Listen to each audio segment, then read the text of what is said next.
Is the field for the 30-lap Sprintcar Speedweek feature event tonight as they salute the crowd here at Claremont Speedway. And the draw for this, or the grid for this, Ron Krikke and Gary Wright of the USA on the front row, Krikke on the inside, the Bunbury Bullet. Randy Hannagan of the USA and Shane Krikke on the second row. Ryan Farrell and Kenny Jacobs from the USA, row 3. Mark Wells in the 21 car you just saw then, and Shane Murphy on the fourth row. The fifth row, the Kalgoorlie combination of Scott Milling and Alan Haynes. Then Gavin Migro well back in the field given his results so far. That's a bit puzzling. And Darryl Krikke, Terry Cutts and Ray Geneve, and the back row solely occupied by Peter Harvey, who's got a new differential in the car, Pino. Yeah, the guys absolutely worked overtime. They put a complete rear end in the car.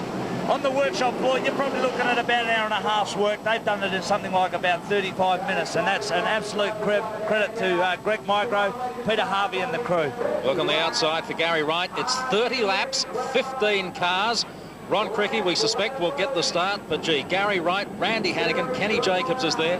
30 laps, 15 cars, Con Migro. Well, away they go, and the green lights go on, and away goes Ron Krikke that time, very fast into the top turn, as Gary Wright moves on the outside of him. They slip and slide, dip and dive down the back straight. But if this man wins this event and goes from go to woe, it will be an inaugural record. So here we find now Ron Krikke leads the feature race from Gary Wright. Back in third place is Shane Krikke, and in fourth position is Randy Hannagan. So tremendous spectacle. Here we go, out of turn number 4 now. 2 laps down and 28 to go, and Ron Krikke any moment now he's starting to pick up the slower cars, and this will be a great test of his. Gary Wright's waiting for the track to dial in for him. Yes, that is. Ron is just doing just above 15 Wright's just hit the fence. Sorry, Gary Wright's just hit the fence, the back straight. He's got back on 4 wheels. Now Randy Hannagan's starting to monster him.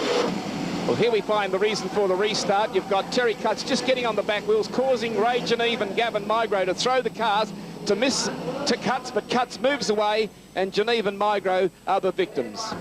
Randy Hannagan, the American, in second place, and third place is Shane Krikke. So a big vote, and it's one car as young Darryl Krikke has taken a ride on the wild side. That is most unfortunate for the young man. So this is what happened shortly after another restart. By gee, he was lucky to get out of that. He is very lucky, on young man. On 4 wheels, wasn't he? By yes. crikey. But a lot of damage done to the car, David.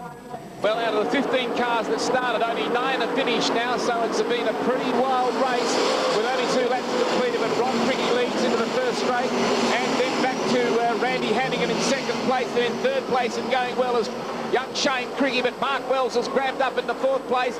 But as they come into the main straight once again, it's Ron Krikke now, well and truly in command of proceedings. Yeah, so there's the boys are going really hard at a con to lose something like 6 cars in just a matter of 4 laps. They are really going at it real hard. They certainly are as they come down the main straight now. Of course, this is Speedweek for 1996, night number 3, with Ron Krikke driving for the Jeff Kendrick stable, leading this event. Back to there's Randy Hannagan, the man who has already set a new race record tonight, as they come into the main straight now. 5 down and 25 to go as the field does continue to race.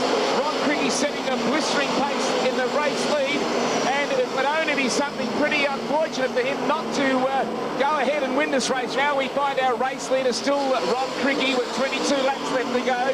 Randy Hannagan still in second place, a long gap back to third place man in Shane Krikke, and then we find Kenny Jacob, and there is the race leader at the moment. He is absolutely devastating at the moment as he thunders down the main straight.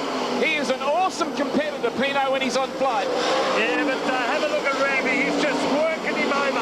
It's just unbelievable. I think Hannigan's just waiting for them to find some traffic ahead of them, isn't he? I don't think traffic's going to be a problem here. These are they're absolute world-class drivers.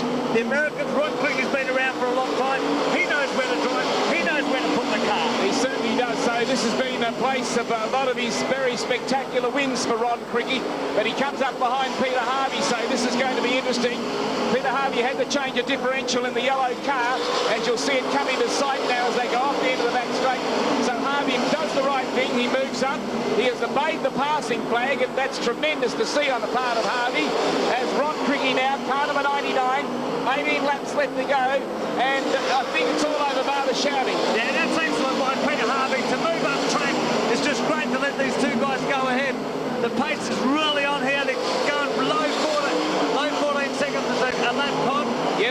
certainly are. So Ron Krikke, our race leader. Our second place man is still the American Hannagan. Oh, but look at he's in trouble. He's in a spot of trouble. This is a mistake that he's made that time. Krikke just lost it at the back for a moment there, going into turn 3, and Hannagan picked up about 20 metres there. He's got a lot of trouble with the car now. It's pushing at the front end. It's got right up on the Jacobs ladder, and you can explain what that means. It got right up on the Jacobs ladder that time, What's Pino. actually happening, the car is actually too tight, and it's jumping onto that right rear, which is very, very hard to drive. Yes, it is. Randy's car is coming on superbly. Yes, so Randy Hannagan starts to close the gap. 15 down and 15 to go. It's the halfway mark. Can the dual national champion win this race? Because Hannigan's right on his tailpipes. They move out of turn number 4, and this is a battle royal as they thunder down the back straight. Ron Krikke, the Bunbury man, he is now must have a question mark on his mind, Pino. He certainly does. I think he knows that the car is going off a little bit, but he's going to drive as smooth as possible, keep the car as straight as possible, and try not to bump the tyres on that black soil, and just move up track a little bit. Yes, well, they see now the battle. You can see Ron Krikke having a struggle, and Hannagan must realise that there's something wrong. He certainly does, but he's not getting overexcited about it. He's just doing it bit by bit, inch by inch. Yes, he is. So here we find down the end of the main straight now. There's a great battle for the minor places in the field. As we move down the main straight now, we find once again still our race leader, Ron Krikke. Randy Hannagan is actually driving on a higher line because there is a little bit of dirt up there. Now Connor's driving on the low line. Ron is driving on the low line, which is going to buzz the tyres and get it hot. Number 99, 5 laps to go, 25 now. Oh, there, once again, that car does the same thing up on the Jacobs ladder, but I think he's got enough of Western Australia between him and the second place man. You can see the white smoke come off the rear tyre. 4 laps to go for the dual national champion, Ron Krikke. Randy Hannagan in second place. And then nearly 3/4 of a lap behind in third place is Mark Wells. But into Pittsburgh once again, a tremendous spectacle. Absolutely, Con.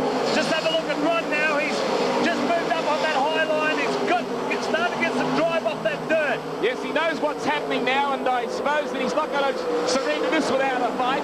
2.5 laps left to go on the Automaster Sprintcar Speedweek feature race number 3 for 96, and it's the race leader with a lap and a half left to go, Ron Krikke. Second last week. Will he win it tonight?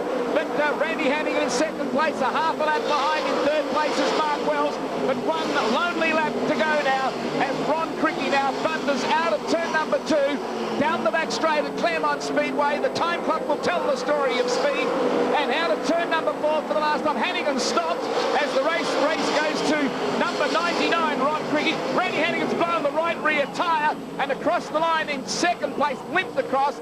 Then back in third place was Mark Wells, Shane Krikke, Kenny Jacobs and Gavin Mydro. And the last 28 laps was 6 minutes 57.11.